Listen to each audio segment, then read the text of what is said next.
Hi all, welcome to KKS kitchen. இன்றைக்கி நம்ம பார்க்க போகிறது மாக்கோலம் எப்படி ஈஸியாக போடுறதுன்னு. நம்ம விசேஷ தினங்களில் அரிசி மாவை ஊற வச்சு அரைச்சி அதுக்கப்புறம் மாக்கோலம் போடுவோம். அது பண்ணாமல் எப்படி ஈஸியாக நம்ம ஒன் டைம் பண்ணி ஸ்டோர் பண்ணி வச்சுட்டு அதை இந்த விசேஷ தினங்களில் யூஸ் பண்ணுறது எப்படின்றத பார்க்க போகிறோம். வாங்க கிச்சனுக்குள்ளே போகலாம்.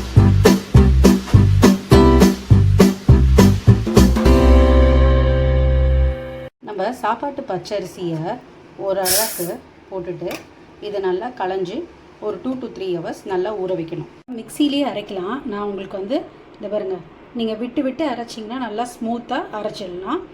ரொம்ப ஹீட் ஆகாமையும் இருக்கும். அண்ட் நல்ல மையாக அரைக்கலாம். அதை தான் உங்களுக்கு இது காட்டுறேன். இப்போ நான் இதை வேறு கண்டெய்னரில் மாற்றிடுறேன். பாருங்கள், இந்த மாவை நம்ம நல்லா மையாக அரைச்சிடணும். நல்லா திக்காக அரைக்கணும். பாருங்கள், இதில் எவ்வளோ திக்காக இருக்குது பார்த்தீங்களா? இந்த மாதிரி அரைச்சிட்டு ஜஸ்ட்டு நீங்கள் என்ன பண்ணுங்கள், ஒரு காட்டன் துணியை விரிச்சிட்டு அதில் இந்த மாவை போட்டுருங்க. ஒரு 1 hour டிஸ்டர்ப் பண்ணாதீங்க. அதுக்கப்புறம் நான் உங்களுக்கு என்னன்றதை காட்டுறேன். ஜஸ்ட் இப்படி போட்டு வச்சுடுங்க. அதுக்காக இந்த ஷார்ட் எடுக்கிறேன். பாருங்கள், இந்த மாவை இப்படி போட்டுட்டு ஜஸ்ட் நீங்கள் இப்படி தள்ளினீங்கன்னா இந்த பார்த்தீங்களா, உடனே மாய்ஸ்சர் எப்படி அப்சர்வ் ஆகுது. அண்ட் இது திக்காயிடும். இந்த டோ ரொம்ப திக்காயிடும். நீங்கள் நான் இப்போ அரைச்சது ரொம்ப டைட்டாக அரைச்சிருக்கேன். அதனால் 1/2 hour கழித்து நான் இதை பார்த்தாலே இது நல்லா உங்களுக்கு இதோட மாய்ஸ்சரை இதை அப்சர்வ் பண்ணிவிடும்.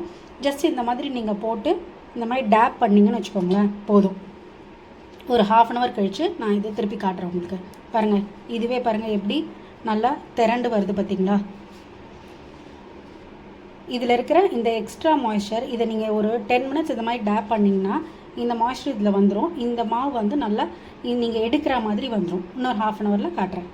1/2 hour ஆயிடுச்சு. பாருங்கள், இது ஒரு மாதிரி திரண்டு வந்திருக்குல்ல. இது இது கூட ரொம்ப லேட் பண்ணிங்கன்னா ரொம்ப டைட் ஆகிடும். அதுக்கப்புறம் இந்த மாதிரி உருண்டை பண்ண முடியாது. இது ப்ரிஃபர்டு ஷேப் அண்ட் சைஸில் நீங்கள் உருட்டி வச்சுக்கலாம். இது நல்லா காயணுங்க. ஃபார் எக்ஸாம்பிள், இப்போ கொஞ்சம் ஒரு பெரிய வெள்ளை சீடை மாதிரி பண்ணி இந்த மாதிரி நீங்கள் இப்படி அழுத்தி இப்படி வச்சுட்டிங்கன்னு வச்சுக்கோங்களேன். ஒரு பிளேட்டில் பரத்தி வச்சுருங்க. இல்லை இந்த மாதிரி ஷேப்பில் வேணும்னாலும் இது எப்படியும் என்ன பண்ண போகிறோம்னா, நம்ம இது இந்த ஷெல்ஃப் லைஃப்காக தான் வச்சுட்டு வேணுன்ற போது இதை தண்ணியில் டிசால்வ் பண்ணிக்க போகிறோம். ஸோ உங்களோட ப்ரிஃபர்டு ஷேப்லேயும் நீங்கள் சைஸ்லேயும் நீங்கள் எடுத்து வச்சுக்கலாம். சப்போஸ் உங்களுக்கு சாமி இடம் சின்னதாக இருக்குது, இல்லை வாசல் சின்னதாக இருக்குது அப்படின்னா இந்த மாதிரி சின்ன சின்னதாக வச்சுக்கிட்டிங்கன்னா நீங்கள் நிறைய வேஸ்ட் பண்ணாமல் வேணுன்ற அளவு 1 இல்லை 2 நம்ம வேணும்போது டிசால்வ் பண்ணிக்கலாம். அதுக்காக தாங்க இந்த மாதிரி சின்ன சின்னதாக பண்ணி நான் வைக்கிறேன். பட் உங்களோட இஷ்டம், நீங்கள் எப்படி வேணால் இதை ஃபுல்லாக பண்ணி வச்சிடலாம். பாருங்க, நான் அந்த மாதிரி குட்டி குட்டி ஷேப்பில் இது மாதிரி பண்ணி வச்சுட்டேன். இதை நம்ம காய வைக்கணும். இதில் நான் கொஞ்சோண்டு மாவு மட்டும் ரீட்டைன் பண்ணியிருக்கேன். இதில் என்ன பண்ண போகிறேன்னா, நம்ம கிட்ட காவி பொடி இருக்கும், நம்ம கடையிலலாம் பூஜை சாமான் கடையில் கிடைக்கும்ல, அதை நான் இதில் கொஞ்சம் மிக்ஸ் பண்ணி இந்த மாதிரி காவிக்கு தனியாக இந்த மாதிரி மாக்கோலத்துக்கு ரெடி பண்ண போகிறேன். ஸோ இதை பிசைஞ்சு இந்த கலரில் இதே மாதிரி ரவுண்டாக வைக்க போகிறேன். இதில் ஒரு சின்ன விஷயம் நோட் பண்ணுறதுக்கு என்னென்னா, நான் பாருங்கள் இப்போ அந்த காவி ஒரு பேக்கெட் ஃபுல்லாக போட்டிருக்கேன். ஈவன் தோ என்னோடய மாவு ரொம்ப கம்மியாக இருந்தாலும் ஏன் போட்டிருக்கேன்னா, நம்மளோட பேஸ் ஒயிட்டு. ஸோ இதை நம்ம டைல்யூட் பண்ணும்போது என்ன ஆகும்னா ரொம்ப லைட்டாக ஆகிடுதுங்க அந்த காவியோட கலர். ஸோ முடிஞ்ச அளவு இதை நல்லா கான்சன்ட்ரேட்டடாக, அதாவது நல்ல அந்த அந்த காவி நல்லா டார்க்காக இருக்கிற மாதிரி நீங்கள் போட்டுக்கோங்க. இப்போது இதை நீங்கள் இது தனியாக இந்த மாதிரி மோல்டாக எடுத்து வச்சுடுங்க. ஸோ இதில் கொஞ்சம் நிறைய விழுந்தால் கூட நீங்கள் கவலைப்பட வேண்டாம். நீங்கள் கரைக்கும் போது அந்த கலர் இதுவே பாருங்கள், நான் இதை உங்களுக்கு போட்டு காட்டும் போது காட்டுறேன் எவ்வளோ கலர் ரொம்ப பிரைட்டாலாம் இருக்காது. அதனால் நிறைய போடுறது ரொம்ப மஸ்ட்டுங்க. இதில் ஒரு அழகு அரிசி ஊற வச்சோம், அதை நல்லா நைஸாக மாவை அரைச்சிட்டு பண்ணோம். நமக்கு இவ்வளோ வந்திருக்கு. நான் திருப்பி சொல்கிறது தான், உங்களுக்கு ஃபங்க்ஷனை பொறுத்து அண்ட் யூசேஜை பொறுத்து நீங்கள் இந்த ஷேப்ஸ் அண்ட் சைஸஸை நீங்கள் பண்ணி வச்சுக்கிறது. எனக்கு நிறைய டைம் வேணும் அண்ட் சின்ன சின்ன கோலமாக வேணும், அப்பப்போ ஃப்ரெஷ்ஷாக போட்டுக்கணுன்றதுக்காக நான் இது மாதிரி பண்ணி வச்சுருக்கேன். காவிலையும் பண்ணியிருக்கேன், பிளெயின்லேயும் பண்ணியிருக்கேன். இது நல்லா ஒரு 3 days காயட்டோங்க. பிளேட் ஃபுல்லாக பரத்தி வச்சுருந்தது காஞ்ச அப்புறம் எவ்வளோ இதுவாக எடுத்து பாருங்கள். இந்த மாதிரி நல்லா காயணும்.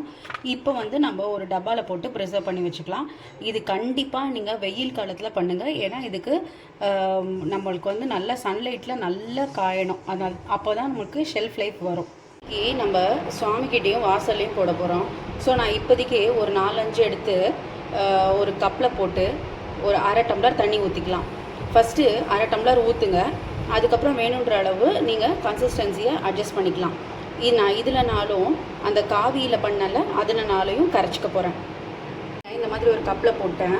நம்ம பழைய வேஷ்டி துணி நல்லதாக இருந்ததுன்னு வச்சுக்கோங்களேன், சும்மா ஒரு சப்போர்ட்டுக்காக இந்த சைஸு துணி எடுத்து கட் பண்ணிக்கோங்க. நான் போட்டு தண்ணி ஊற்றி அந்த 4 கரைச்சிருக்கேன். அதே மாதிரி காவிதையும் கரைச்சிருக்கேன். இப்போ பாருங்கள், எனக்கு கன்சிஸ்டன்சி இந்த மாதிரி இருக்குது, எனக்கு கரெக்டாக இருக்குது. சப்போஸ் உங்களுக்கு திக்காக இருந்தால் நீங்கள் லிக்விட் பண்ணிக்கலாம். ரொம்ப லிக்விடாக இருந்ததுன்னா நீங்கள் இன்னொன்று போட்டுக்கோங்க. ஒன்றும் தப்பு இல்லை, இது காஞ்சா கூட நீங்கள் நெக்ஸ்ட் டைம் யூஸ் பண்ணிக்கலாம். பட் நீங்கள் ஃபஸ்ட் டைம் யூஸ் பண்ணும்போது உங்களுக்கு தெரிஞ்சிடும் எவ்வளோ தண்ணி யூஸ் பண்ணணுன்றது. எனக்கு சுவாமிக்கிட்ட ரொம்ப இடம் இல்லாததுனால சின்ன கோலமாக போட்டிருக்கேன். இந்த மாக்கோலம் போடும்போது உங்களுக்கு என்ன டிசைன் வேணுமோ அதை நீங்கள் முதலே டிசைட் பண்ணிவிட்டு போடுங்க. சின்னதாக இருந்தால் கூட நம்ம அழகாக போடலாம். இதில் ஒன்று என்னென்னா, நீங்கள் வந்து எல்லா கார்னர்ஸும் ஜாயின் ஆகிற மாதிரி அந்த இதை நீங்கள் பார்த்துக்கணும். இப்போ இதுக்கு நல்லா காஞ்சோடனே இதுக்கு காவி இட்டுடலாம். இப்போ பாருங்கள், நான் காவியும் சைடில் இட்டுட்டேன். இது நல்லா காஞ்ச அப்புறம் நான் உங்களுக்கு காட்டுறேன் இது எவ்வளோ பிரைட்டாக வந்திருக்குன்றது உங்களுக்கு தெரியும். இப்போ நான் சாமிக்கிட்ட போடுறது வந்து இது ஜஸ்ட் லைக் தட், இது அப்படியே கரைச்சி போட்டிருக்கேன். இது நான் வெளியில் போடும்போது ஒரு சின்ன டிஃப்ரென்ஸ், அது என்னன்றது நான் உங்களுக்கு காட்டுறேன். ஏன்னா சாமி மேடை வந்து டெய்லி தொடச்சி கோலம் போடணும், அதனால் இதை ஜஸ்ட்டு தண்ணியில் கரைச்சிட்டு இதை போட்டிருக்கேன். நம்ம வாசலில் கோலம் போட போகிறோம்.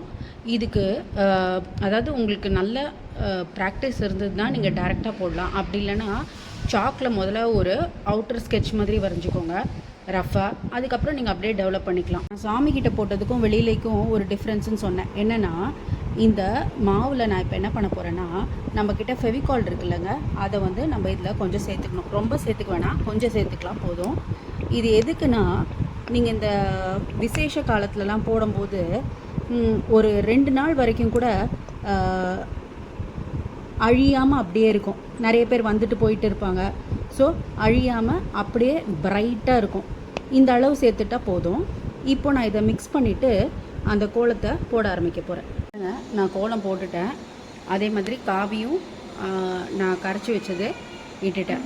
இது எவ்வளோ பளிச்சுன்னு வரும்ன்றத நான் உங்களுக்கு ஃபுல்லாக காஞ்சோன்னு காட்டுறேன். பார்த்திங்களா, இது எவ்வளோ ஈஸியாக இருக்குது. சட்டனை எடுத்து கரைச்சிட்டு நம்ம மட்டும் போட வேண்டியது தான்.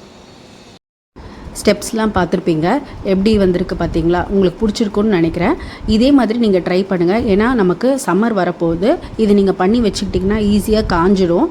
அண்ட் நம்ம ஸ்டோர் பண்ணி வச்சுக்கிறதும் ரொம்ப ஈஸி. இந்த மாதிரி நீங்கள் பண்ணினீங்கன்னா எப்போ வேணால் நீங்கள் நம்ம வந்து சுவாமிக்கிட்டேயோ இல்லை வாசல்லையோ நம்ம போட்டு நம்ம அழகுபடுத்திக்கலாம். வீடியோ பிடிச்சிருந்தால் லைக் பண்ணுங்கள், ஷேர் பண்ணுங்கள், மறக்காமல் சப்ஸ்கிரைப் பண்ணுங்கள். வேறு ஒரு நல்ல வீடியோவோட சந்திக்கிறேன்.